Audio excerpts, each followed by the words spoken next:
At the rate we're going, the beginning of every pod is going to involve a new hat. I just got home from work. I walk in the kitchen. There's a big box. I go, what the heck is that? And Nina goes, I think it's more hats. Honestly, it doesn't look bad on in the frame. Yeah, it's working. It's working a little bit better. So this was once again sent by Jimmy B, apparently the hat guy. It's funny, too. John, you remember, do you see that mural in the back there? That cross stitch by Angie? Yep. That thing, that took her like thousands of hours to do. Yeah. So I'm surrounded in a cave of cows. But of wonderful red cows. Jimmy sent another hat earlier, the last time around, and it was like a little bit more safari, a little bit more outback, a little more Australian, and so it didn't really work on camera. I may yet, to the beach or something wear it, but and it had a cool red cow logo as well. It was like dark. This one's really quite. It's metallic. Wow, that's metallic. And, viewers of the podcast will remember that a one Banana Man 09 or something critiqued the last hat for he says, this is plastic. What is that anyway? Plastic? When I feel this, I'm like, is this some kind of acrylic or some kind of plastic? But this is actually, apparently it's like finely woven straw. This is a straw hat. I think it's cool. I'm going to, for Jimmy B's sake, because the dude is, he's not giving up on the hat situation. I'm going to wear it for this whole one. And then for future episodes, we'll see. I kind of like the branding. I like that, like, we're right out there with the Red Cow podcast there. Logo that's been around for a while. You could do, I don't want to inspire him to send more hats. But there's that new one with the beard and the hat. So the cow could have a hat on the hat. It'd be hat on a hat. It would be hat on a hat. And did you know he sent the second one, EJ? So this is for you, apparently. Oh, no. So I don't know how much of a hat guy you are. I'm not even really a hat guy until recently. Honestly, I'd probably wear that for like doing yard work and stuff and like get the sun out of it. I have like really dark hair, and in the summer, I actually have a little straw hat I put on, and my wife's like, don't wear that. And now I can have a new hat she can say, don't wear that too. And I'm telling you that I want you to keep that shit kicker hat at home. If we both wear the hat at the same time, do you think some sort of beacon goes? Are we able to communicate telepathically or I think we have to, like, I don't know, fight crime or something together. Well, we got a really great show for you, really good show for you today. We have John Hunt in the studio, ladies and gentlemen. Anyway, tonight we got a great show. Along with Frank, we have John. We have a really great show tonight. We have the comedy stylings of John Hunt. He's going to be making us laugh today and telling us funny stories.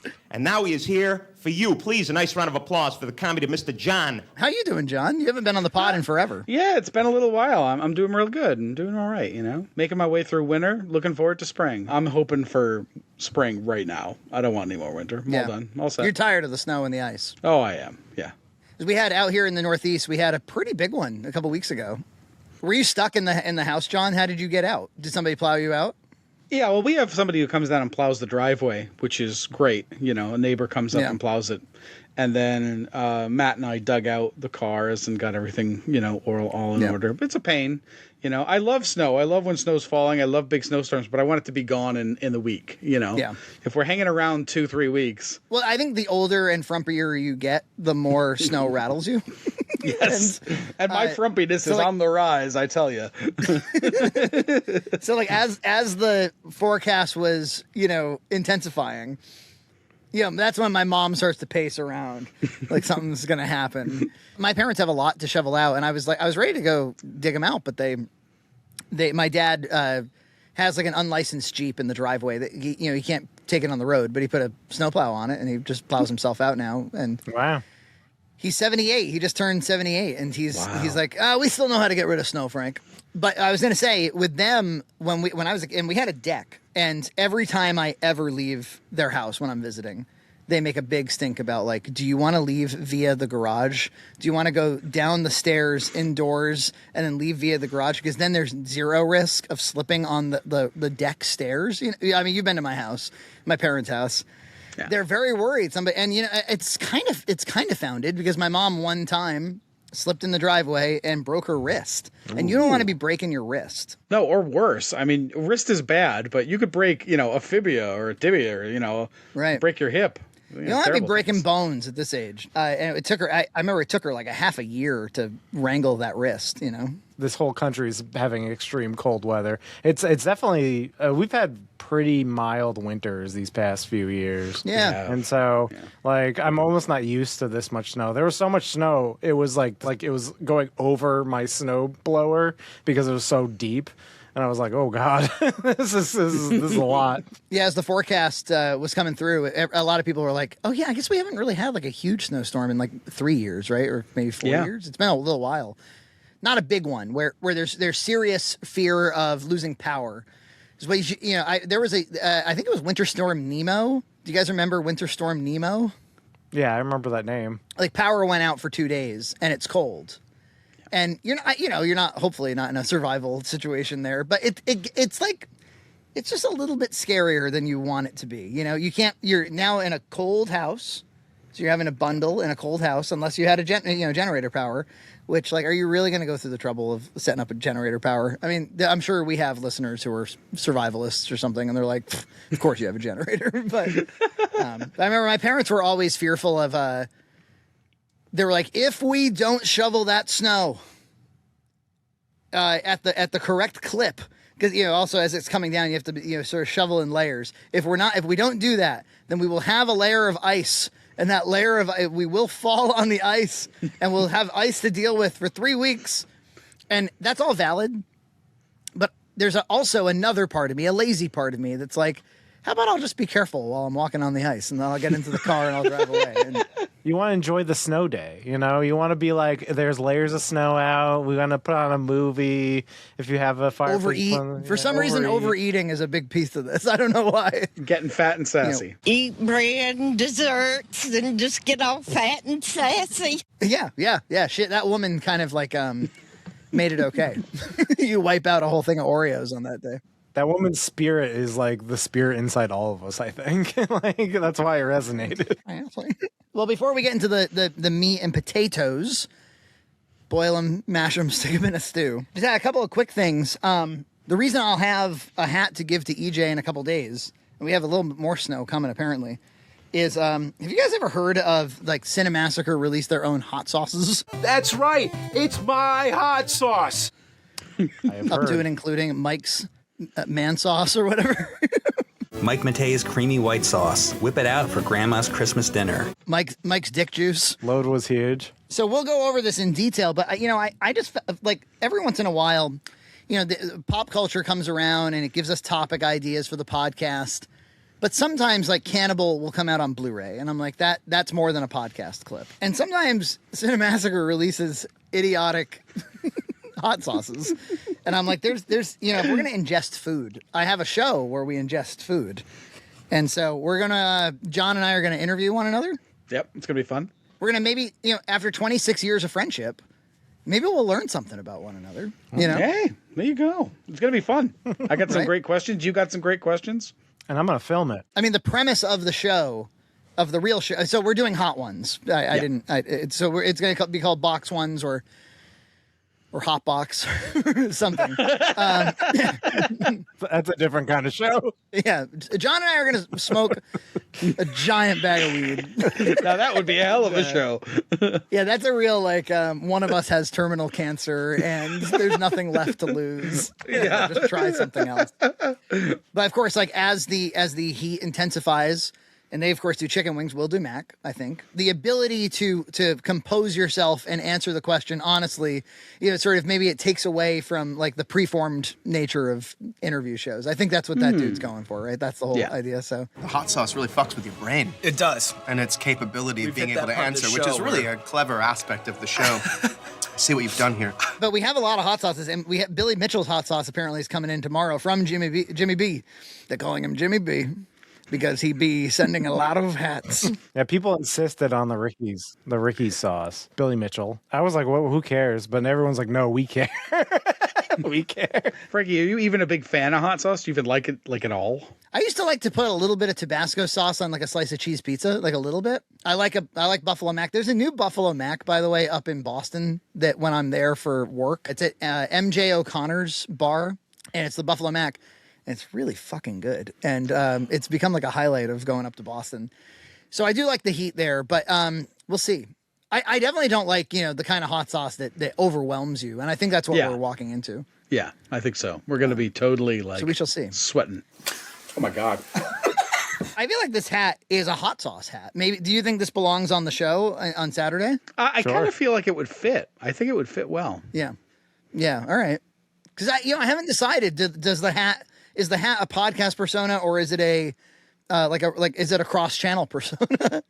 It's got the cow. I think it's good to go anywhere you want. I told them last time, John, I said, some people have accused me, like, are you receding hairline under there? Is that what's going on? And I was like, no, not yet. I mean, maybe a little. I'm 40. Yeah. But nothing especially ridiculous. Yeah. But that day may come. And sometimes maybe you want to pre-game your hat, pre-hat game. Yeah, so people don't accuse you later, Yeah, you don't want to be half bald and then throw the hat on. Yeah, exactly. You gotta stage it. John, you're no fan of the Nintendo 64, are you? Not a huge fan. One of my least favorites. You don't like that system. Is there any N64 game that you're psyched about or not really? Sure, there is. I mean, of course, I loved Mario 64. That was great. And I actually was a huge fan of the Mario parties, the whole series on N64. Oh, yeah. That was, I used to have all those, and I'd love to get everybody together and play those. So that was a real highlight. So do you know about this product, the Analog 3D, that came out from Analog? And it was advertised as an FPGA console for the N64. And we talked about it here, and I was a little bit critical of it in some ways. But as part of it, in partnership with 8bitdo, everybody's favorite Bluetooth controller company, they released a new N64 controller. 8bitdo did. It was the first time they've done that specific. And, the N64 is a weird one because I think the three-prong sort of triceratops nature of the thing, I get where they were going with it. They were like, sometimes you'll want to have the control stick, and sometimes it'll be a D-pad. And this way, you don't have to choose. So sort of get it. But then you also have the C buttons instead of a secondary control stick, which is also strange. And then you have the Z button instead of L2 and R2. So there's just a lot of unconventionalness. And I think for me, I don't know about you guys, trying to play Mario 64 on an Xbox 360 controller is not a perfect fit, right? It's disorienting. Yeah. And yet, there's still when I'm playing N64 and I've got the dick in my hand, I'm like, this isn't quite what I want. This is a little uncomfortable. So they released one, and they released it in all white and all black, which it just does not an N64 controller make. Yeah. All white? The buttons are white, and the controller is there no gray? The whole fucking thing's white. Yeah.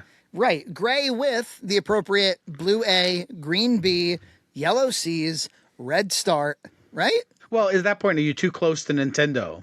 Are you going to patent infringe, and they're going to get after you like they did for their Super Nintendo controller? Well, at this point in time, enough time has passed, right? Well, no. I mean, 8bitdo Nintendo went after them for the Super Nintendo controller just a few years ago because the colors. That's why they look closely. Yeah, they look like this now. That's why they don't quite look like that. Yeah. Back when the NES and SNES classics came out, I bought ones that looked just like the NES and just like the SNES controller, and it had the Wii input. And I still have those, but if you try to buy those now, I think those are hundreds of dollars. Those are extremely rare. I have them. I got a few sets of them. The color coding is important though, because on a lot of games, you play Zelda, the colors are on screen, and you're like, I want them to match. Okay, I want them to match. I think Hyperkin made one that's kind of too circular for me. This is big round bulbous fucking chungus. And then Brawler Fighters something. I have that. I have a couple of those actually. Those are pretty good. Those are in the Pro form factor. Famously, their control stick doesn't have the same range of motion that the original one has. It's got it's lazy. It's not quite right. And then EJ turned me on to, you can buy a blue retro Bluetooth adapter, and you can use the official N64 NSO, and that works pretty well when it works. It's got reliability problems because Nintendo doesn't want you using it on an original console. But also, once again, when I use the original controller, I feel just a little bit like a fish out of water. Or I don't know, that control stick, even though they improved it a little bit, it just doesn't feel quite right.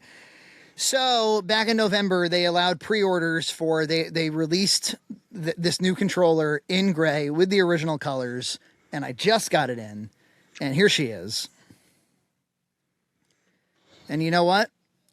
I bet you can guess. Yeah, this is the best way to play N64. I think this is the best N64 controller that money can buy. It has both Bluetooth and 2.4 gigahertz. That's probably just Bluetooth, right? Exactly, yeah. And so I actually haven't hooked it up to the original console, I ride a train as, from the famous stories that I've told on here. And I was realizing, like, I always sit at a table because the train has little tables. And I'm always working on my laptop. Then the internet goes out. Then I play a video game. Normally I'm either working or I'm playing the video game. So when the internet goes out, that's like a little bit of reprieve. And I'm on a Mac and I installed OpenEMU. And I was like, you know what? I've got all these what do you call it? Handhelds out the ass.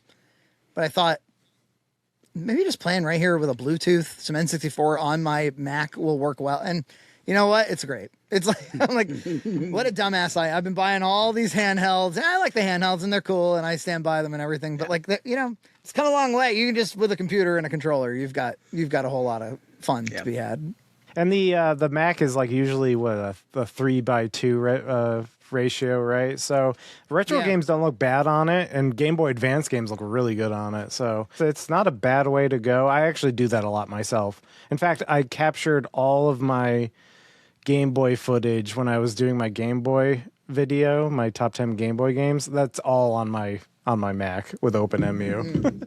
I do run into some N64 emulation problems that I don't really run into on the Odin 2.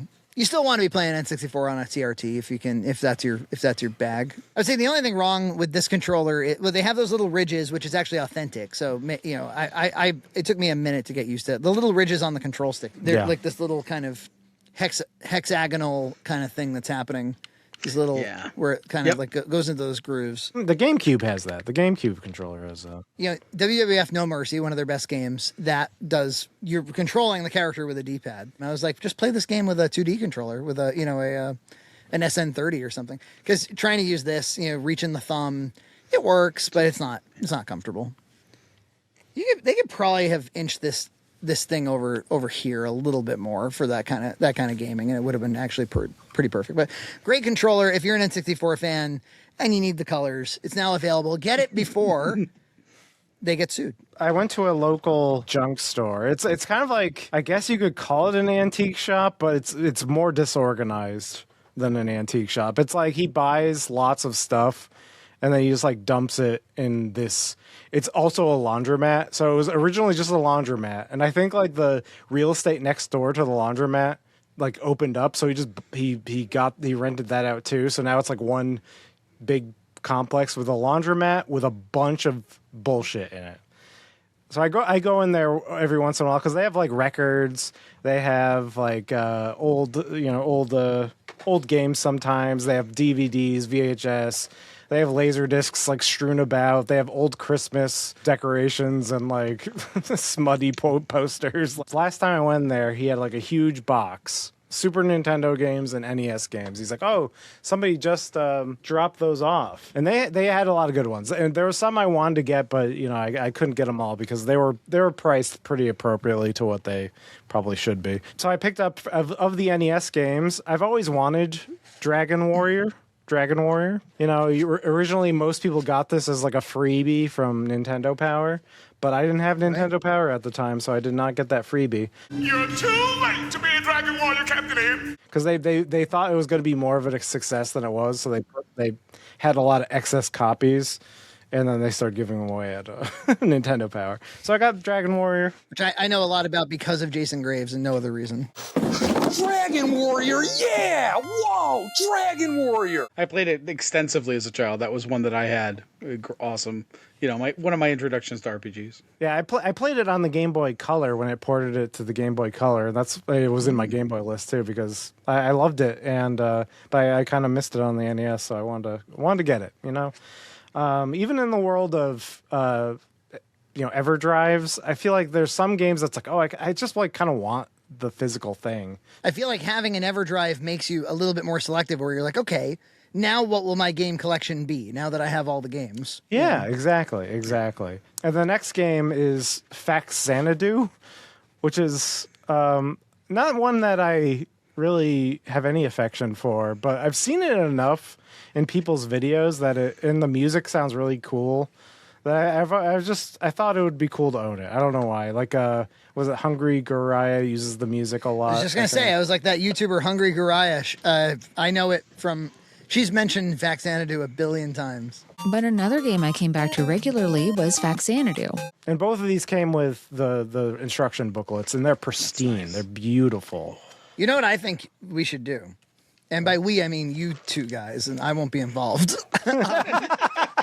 John and I think sometime when EJ streams, if you ever do stream Faxanadu, that seems like the kind of game like having John sidecard for the stream might be fun. Maybe more Dragon Warrior than Faxanadu. But. or yeah, maybe a game you know. Yeah, but yeah, I think, amongst the RPG enthusiastic amongst Red Cow, of course, I have no part in any of that, but it's a lot of menus and bullshit. From my understanding, Faxanadu is more like... adventure. Yeah, it's more like Zelda 2, maybe, like where you have side-scrolling, jumping and stuff adventure like that. Puzzle. Then for the Super Nintendo games, they had a lot I wanted, but again, a lot of them were priced appropriately, so I didn't get them. Like, I wanted to get Donkey Kong Country 2... I wanted to get Donkey Kong Country 3 just because I've never had that trilogy and it would be fun. But I did get Donkey Kong Country 1 because I used to own this game, but it just got lost to time, and that pisses me off. It pisses me off that a game that I used to have, I don't have anymore. And so I just had to pick it up just because it used to be mine and it wasn't anymore. And you're not dead yet, and so you want the game. Yeah, exactly. You understand. Yeah. And then the other game I got was Castlevania IV because I have Castlevania 1, 2, and 3. And as I get older, I find that I want to play Castlevania 4 more than the other ones. I used to be kind of a hipster and be like, well, those games are better because actually it's better that the whip is worse and it only goes in one direction. The inverse of James Rolfe. And why is the 8-directional whipping so important? It's because it gives you the feeling of freedom. It's like the Rondo of Blood is good because the whip only goes in one direction. But no, the whip is fun. It goes in all directions. You can do a little Indiana Jones swinging on little hooks. It's distinctly SNES, much the way Bloodlines is distinctly Sega Genesis. That's the other thing is I have Bloodlines. I needed the counterpart. It was a missing piece. You know what? You're making me realize I don't think we mentioned Castlevania 4 on the whole of Junt's NES. I definitely have it. I have all of them. I'm a fan of them. All right. I'm just going to park this here because I got no other place to tell the story, and it's a funny story, but it's quick. Have you guys at your jobs ever had to play Kahoot? It's definitely a thing that's advertised a lot. Like, they're like... during Christmas, they're like, "Oh, play this Kahoot thing," and I just delete those emails. Yeah, we did it once, and I did it one time, and I said, "No, I'm not going to participate again. I'm good." Yeah, the times I've experienced it, you walk into like a theater or some kind of like all-staff meeting or something, and it's an icebreaker, and it's trivia about your company, and everybody has to scan the QR code, and on the big TV, there are the questions, and you all compete for points, right? And so I'm like, that's pretty, I've seen it a few million times. And I thought, I wonder if my kid ever does that in school. And so I come home and I go, "Hey kid, you ever play Kahoot?" And unlike John, who's like, "I tried it once and that was that." She's like, "I love Kahoot. I love," so I think to that, remember, there's the meme and sort of like when we were kids, when they rolled in the media center cart with the TV on it and that you knew that like, okay, today's going to be a better day than average. I think when Kahoot goes up, that's how the kids feel today. Kahoot is actually the equivalent. So she was like, "Can we play it at home?" I was like, "Sure." The three of us. And so I bought a license for $36 for the whole year. Nina was like, "Let's do one where Gloria can just win, can just beat the pants off of us. Maybe something about Wicked or something about a movie that she knows and we don't know." So we did a few rounds of that, and I designed them specially with graphic design of my own and everything. Wow. But then she wanted to just keep chopping through it and play more Kahoots. And so I couldn't keep up with the demand. Well, they have, that AI graphic that's like, you can use AI to do this. So I clicked that. And the idea is that you type in some kind of short prompt, like Disney movies or something like that. And then it just generates one for you. And I have to say, I don't know what AI engine they're using, but it's lousy. It generates something, but it sucks. It's they don't dig deep. They're not using the internet properly. And so we're trying to think, it's like, kids movies, Cub Scouts, ice skating. We're just trying to think of stuff that we can do quizzes on. And I'm like, okay, restaurants, fast food. And so I fat fingered it. I instead of typing fast food, I accidentally typed fast good. And